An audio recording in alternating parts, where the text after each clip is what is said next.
Mestinya sekolah di Indonesia dari SD sampai universitas negeri gratis. Jadi dia lagi milihnya makan gratis ya. Kalau mau sekolah gratis, makan gratis, milihnya makan gratis. Aduh, kacau enggak?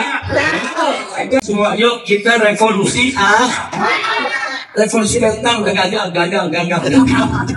Hasilnya lo lihat tuh, banyak yang korupsi. Betul.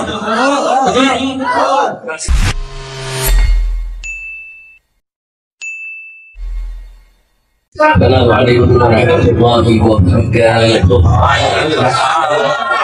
Alhamdulillah wassalatu wassalamu ala Rasulillah wa ala alihi wa sahbihi wa man أشهد أن لا إله إلا الله وحده لا شريك له وأشهد أن سيدنا محمدا عبده ورسوله لا نبي بعده أما بعد فيا عباد الله أوصيكم جميعا ونفسي بتقوى الله وبطاعة رسول الله صلى الله عليه وسلم نسأل الله سبحانه وتعالى أن يجعلنا جميعا برحمته kepada para hadirin, para ulama, para kiai, para pengurus daripada Masjid Jami' Ulama. Satu kebahagiaan bagi saya pada hari ini bisa bersilaturahim dengan seluruh jamaah dari Masjid Jami' Ulama. Sangat bahagia karena memang dari tahun 90 sampai tahun 2010 ya kawan, 20 tahun namanya saya putar di sekitar sini, masuk dari gang-gang, sholat ke sholat, masjid ke masjid, dari masjid Baitul Mutahin ke Masjid Jami' Ulama ke sholat Al-Firdaus. Itu bikin pengajian tabligh akbar setiap bulan Maulid, setiap bulan Rajab ya kawan, baik itu di Jalan Raya PSS maupun di Duri sini, begitu juga di Jalan Jamplang dan seterusnya sampai ke Kerendau sana sudah. Jadi daerah sini sudah sangat akrab sekali. Saya datangi selama 20 tahun dari tahun 90 sampai tahun 2010. Nah baru setelah itu saya lebih banyak di luar kota, keliling tempat-tempat, sehingga jadi jarang untuk menghadir lagi di wilayah ini. Saya tidak pernah lupa bahwa para ulama, para kiai, masyarakat dan seluruh umat yang ada di sekitar Jami' Ulama ini pernah puluhan tahun bahkan belasan tahun berjuang bersama-sama dalam menegakkan amar ma'ruf nahi alhamdulillah. Waktu terjadi peristiwa Ketapang berjamaah dari sini ya Pak. Ini dari Kampura semua sudah, dari kali ajarnya, Kampuranya, rendangnya, kelurahnya, itu rame-rame kita tumplak di Jalan Gajah Mada sana sudah. Nah, jadi sekali lagi saya punya kenangan yang luar biasa. Bagi itu saya katakan saya bahagia. Tetapi di saat yang sama saya sedih juga karena banyak orang-orang tua ini yang sudah meninggal dunia. Banyak kawan-kawan saya di sini banyak yang sudah meninggal dunia, meninggalkan kita semua. Alhamdulillah di sini masih ada Ustaz Kucu, orang lama juga sudah yang masih pengurus masjid ini, dan banyak orang-orang lain di sini sudah kembali kepada Allah. Kita doakan mudah-mudahan Allah merahmati mereka semua dalam surganya. Amin ya rabbal alamin. Untuk kesekian kalinya saudara, hari ini saking mengajak semua kita punya negeri saudara, dalam satu dekade terakhir ini saudara, sini sudah jatuh dalam darurat akhlak yang luar biasa. Kebohongan ke masyarakat menjadi kebiasaan, penipuan di mana-mana, korupsi gila-gilaan ya. Ini korupsi bergila-gilaan. Kalau dulu di Orde Baru zaman Soeharto korupsi masih di kolong meja, malu-malu. Nah, begitu kita masuk zaman reformasi, korupsinya naik di atas meja. Nah, ini zaman sekarang nih, 10 tahun terakhir korupsinya memeja-mejakin mulai. Jadi ini udah kelewatan, dan korupsinya udah kelewatan, saudara. Karena itu nggak boleh kita lihat. Ini negeri kita, saudara. Ini tanah kelahiran kita, ini kecintaan kita. Kita semua harus bergerak bersama untuk menyelamatkan negara dan bangsa. Siap berjuang yang selamatkan negara dan bangsa.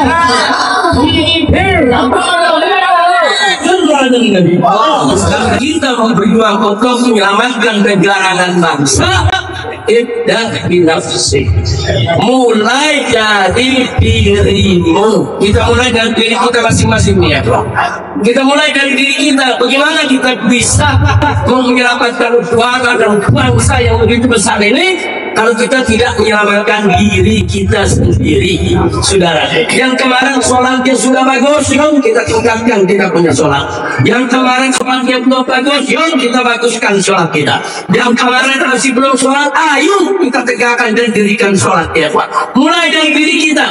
Kita harus melakukan revolusi akhlak. Artinya revolusi, saudara, perubahan secara drastis, perubahan yang harus disegerakan, perubahan yang gak boleh lama-lama. Sebab kalau kita tunda perubahan ini, saudara, maka kapal besar yang bernama Indonesia akan karam dan tenggelam. Na'udzubillah. Ya, revolusi akhlak. Memperbaiki diri.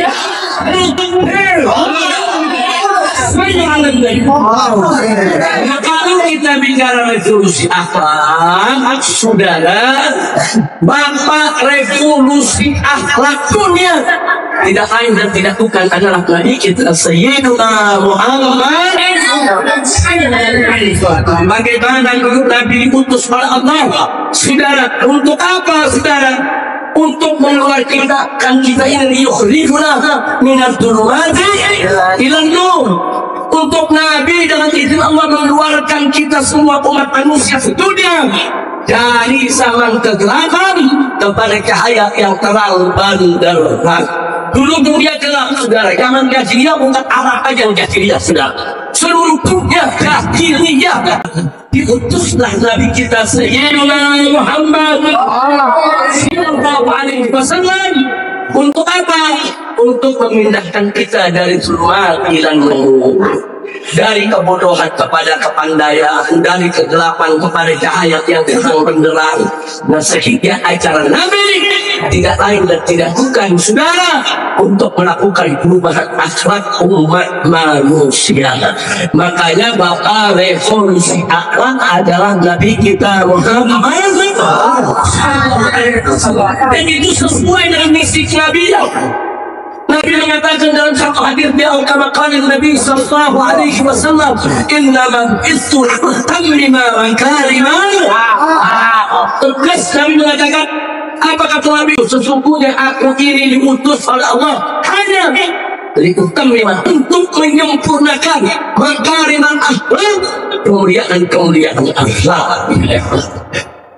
Dan kalau Nabi sudah mengatakan sedemikian rupa, berarti misi Nabi yang dibawa oleh Sayyidina Muhammad sallallahu alaihi wasallam adalah untuk penyempurnaan akhlak. Nah, kenapa kita nggak boleh, saudara, dukun supaya akhlak kita mulia? Kenapa kita nggak boleh mempraktikkan ilmu perdukunan supaya akhlak kita mulia? Kenapa kita nggak boleh belajar ilmu sihir, apalagi menggunakannya supaya akhlak kita mulia? Kenapa kita nggak boleh menyembah berhala supaya akhlak kita mulia? Kenapa kita nggak boleh mencampur adukan agama supaya akhlak kita mulia? Itu dalam urusan akidah. Dalam urusan syariat, kenapa kita mesti sholat 5 waktu supaya akhlak kita mulia? Kenapa kita mesti puasa di bulan Ramadan supaya akhlak kita mulia? Kenapa kita mesti bayar zakat, kita punya harta, saudara, supaya akhlak kita mulia? Dan kenapa kita diwajibkan aneka ragam kewajiban supaya akhlak kita mulia?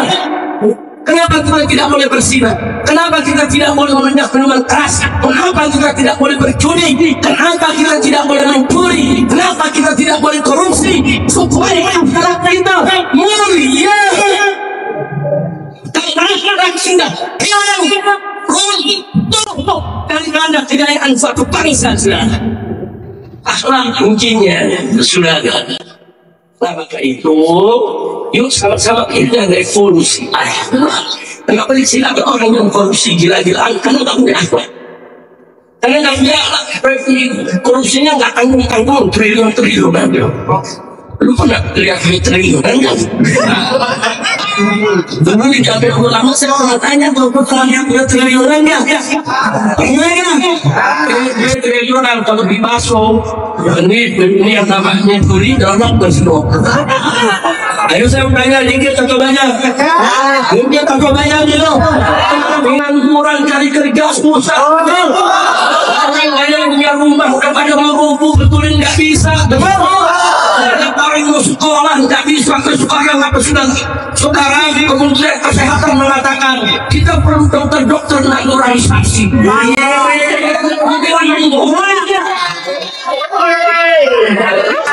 Itu orang naturalisasi pemain asing suruh jadi pemain kita, benar? Saya dokter begini juga, alasannya apa? Karena Indonesia kekurangan dokter. Orang yang menyelesaikan masalahnya, kenapa kita kekurangan dokter? Karena banyak orang Indonesia tidak kuliah di kuliah kedokteran. Kenapa mereka tidak kuliah di kuliah kedokteran? Itu masalah yang mahal ratusan juta. Ini duit buat ratusan juta. Ini semua adalah orang kedokteran. Jadi bukan orang Indonesia yang bodoh, bukan. Jadi kalau mengatasi sesuatu, saudara jangan ngambil jalan pintas. Periksa dulu, kenapa Indonesia kekurangan dokter? Oh, banyak orang Indonesia nggak kuliah di fakultas kedokteran. Kenapa nggak kuliah di sana? Oh, biayanya mahal. Oh, kalau itu, ini harus seperti dana. Padahal dari APBN kita, saudara, 20% dana untuk pendidikan itu duit kemana? Mestinya sekolah di Indonesia dari SD sampai universitas negeri gratis.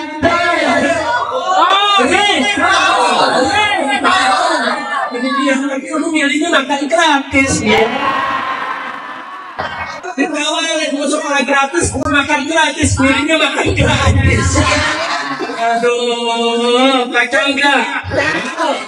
Ini sekarang sama kalian, mau berubah tidak? Koruptor harus dijadikan musuh bersama. Setuju?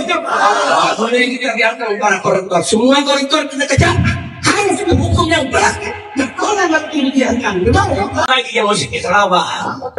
Jangan membohong. Kebohongan mesti kita lawan, saudara. Saudara, bohong itu sifat yang jelek. Bohong itu gak bagus. Bohong itu jadi munafik. Karena dia mengatakan ayatul munafik.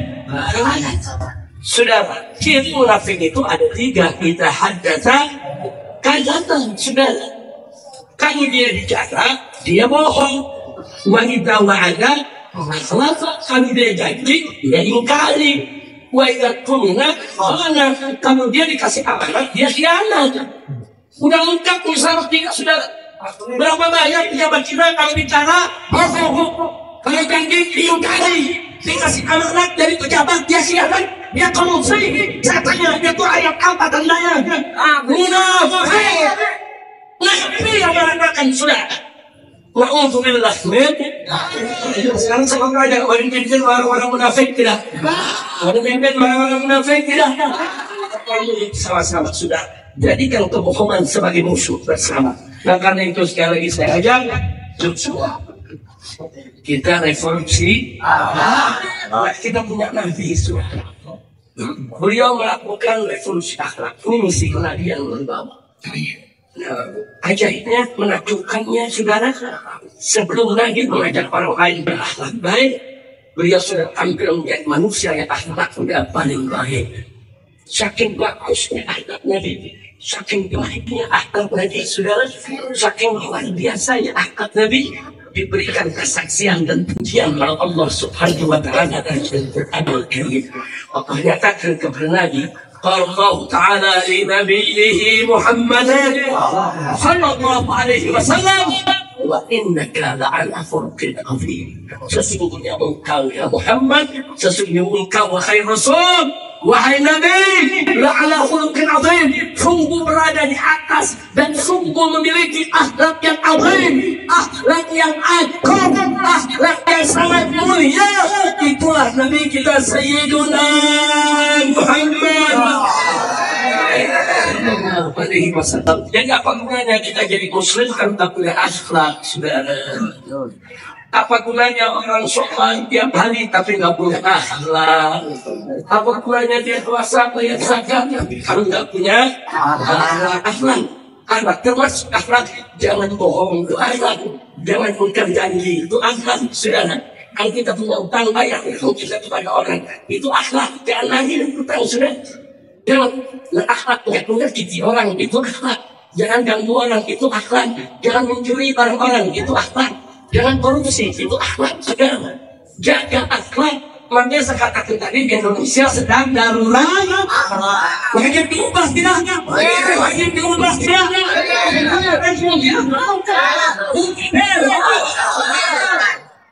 Nah kemudian kita punya Nabi alaihi salatu wassalam. Saking mulia akhlaknya, saudara. Enggak bisa diceritakan hanya dalam waktu 1 jam, 2 jam, seminggu, 2 minggu, enggak bisa. Bahkan para ulama mengatakan seumur hidup kita sekalipun bicara tentang keagungan akhlak Nabi tidak akan pernah ada habisnya, saudara.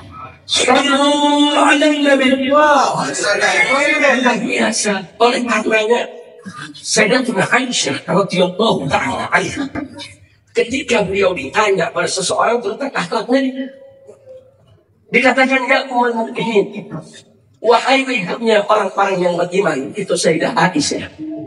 Kaifa kana khuluqun Nabi sallallahu alaihi wasallam? Bagaimana sih sebenarnya akhlak Nabi? Kasih tahu kita dong. Pada nanya itu, tapi dia saudara korek-koreknya sahabat. Bagaimana itu akhlaknya? Nah, Sayyidatuna Aisyah, kenapa beliau ditanya? Karena beliau bukan sekedar sahabat Nabi, tapi istri Nabi. Yang tinggal serumah dengan Nabi, yang tidur seranjang dengan Nabi, yang tahu rahasia Nabi, saudara. Yang umatnya nggak tahu, Sayyidah Aisyah tahu, saudara, karena hidup satu rumah. Makanya Sayyidah Aisyah ditanya. Kata Sayyidatuna Aisyah, perempuan yang cerdas, zakiyah wa sakinah, perempuan yang bersih, mulia, suci, cerdas, pandai. Beliau jawab dengan jawaban yang singkat, padat, ringkas, jelas, saudara. Apa jawabannya? Kata Sayyidatuna Aisyah, saya belum Al-Quran. Simpel. Akhlak Nabi adalah Al-Quran. Itu aja, saudara. Artinya apa? Akhlak Nabi, kepribadian Nabi, perilaku Nabi tidak lain dan tidak bukan pengamalan dari isi kandungan Al-Quran Al-Karim. Karena Al-Quran itu menubah kesalahan Nabi kita beramal. Bagaimana Al-Quran itu mengatur, begitulah Nabi kita beramal. Jadi kesimpulannya, kalau kita mau tahu bagaimana itu akhlak Nabi, kita mau revolusi akhlak. Akhlak siapa kita pakai? Akhlak Nabi. Bagaimana itu akhlak Nabi? Al-Quran. Artinya dari Al-Quran pelajari dari Quran. Sudah sampai kita tahu aturan-aturan Al-Quran tentang akhlak Nabi kita Muhammad sallallahu alaihi wasallam. Dan karena itu umat Islam, kalau ingin revolusi akhlak, jangan tinggalkan Al-Quran. Al-Quran itu imam kita, pedoman kita, petunjuk bagi kita. Al-Quran itu, saudara, itu petunjuk. Hudan lil muttaqin, ini merupakan petunjuk bagi orang-orang yang bertakwa. Dan jangan lupa ternyata dari kitab la raiba fihi hudan lil muttaqin. Al-Quran itu adalah kitab yang bagaimana? La raiba fihi, yang tidak ada sedikit pun keraguan di dalamnya. Allah yang menyatakan tidak ada keraguan dalam Al-Quran sudah. Dia merupakan petunjuk, pedoman bagi orang-orang yang bertakwa. Maka itu jangan meninggalkan Al-Quran. Sumber dari segala sumber hukum bagi umat Islam adalah Al-Quran, bukan yang lainnya, sudah. Jadi kalau kita mau tahu apa sih dalam hidup kita ini yang menjadi harga mati, Al-Quran. Al-Quran harga mati yang tak boleh ditawar. Al-Quran harga mati yang tak boleh diubah. Al-Quran harga mati yang tak boleh diganti. Al-Quran harga mati dan kita harus mati di dalam Al-Quran. Jadi waktu umat Islam jangan dicekok yang lain-lain. Sumber dari segala sumber hukum disebut yang lain. Bukan Al-Quran. Sudah, gak boleh. Kemudian lagi ini harga mati, itu harga mati, pahlawan bumian. Udah harga mati itu Al-Quran. Harga mati iman sampai kita. Jadi sekali lagi saudara, saya ingin sungguh Al-Quran harga mati jangan ditinggal. Kalau saudara menjadi Al-Quran amal kita nanti pada aku tidak janji. Menjadi di warga al-Zahri satu bulan.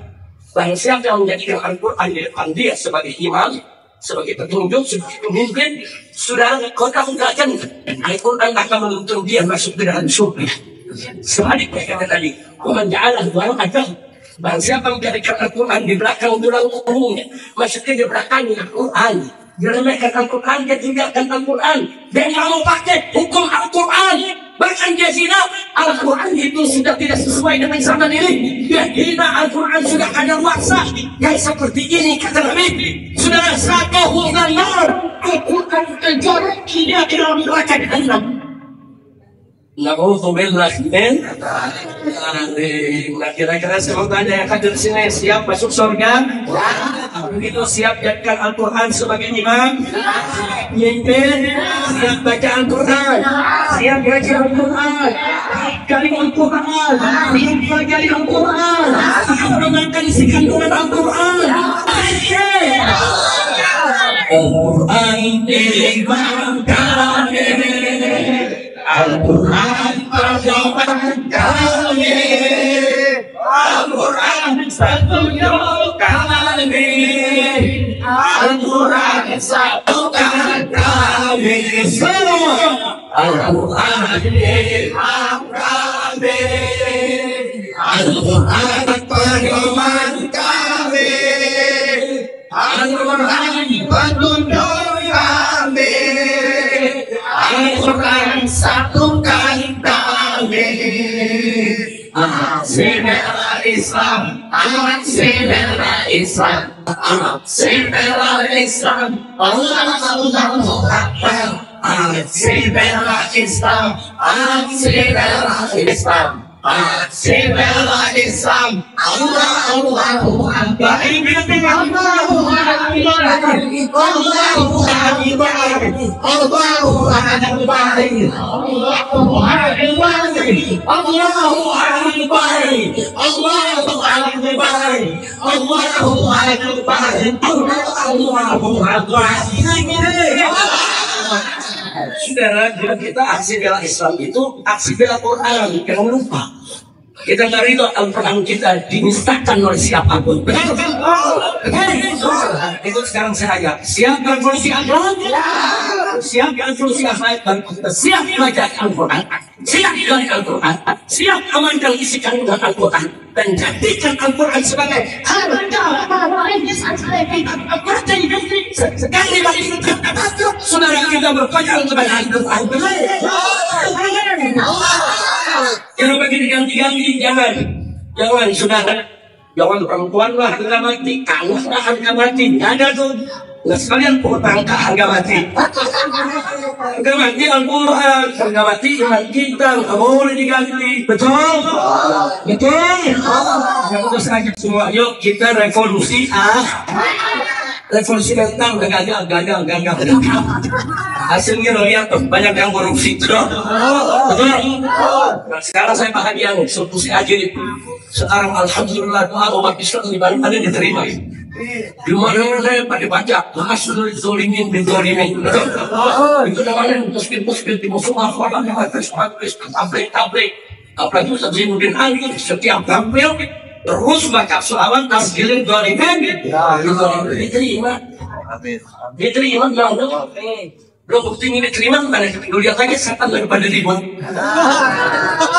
setan dan tudingan betul, setan pada bongkar-bongkar borok betul, setan pada saling melapor betul, setan pada ribut lu kalau setan ribut lu jangan bisa jangan aja kalau domba ribut saya orang ribut saya nggak boleh diajak dulu halo adu domba adu manusia lebih haram nggak boleh setan wajib.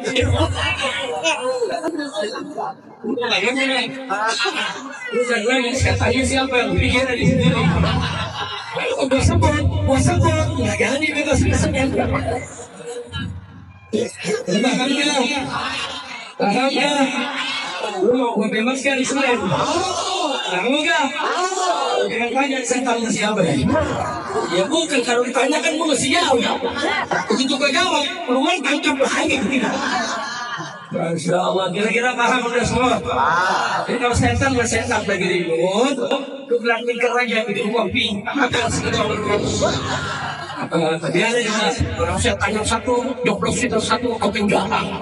Yang satu kamu kalah, bukan rahasia aja.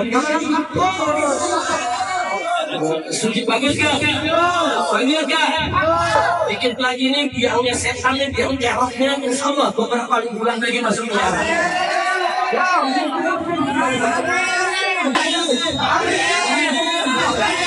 Ini pakai selamatnya jangan putus ya. Habis sholat di mana-mana di masjid baca terus sampai setan-setannya semua busuk di penjara.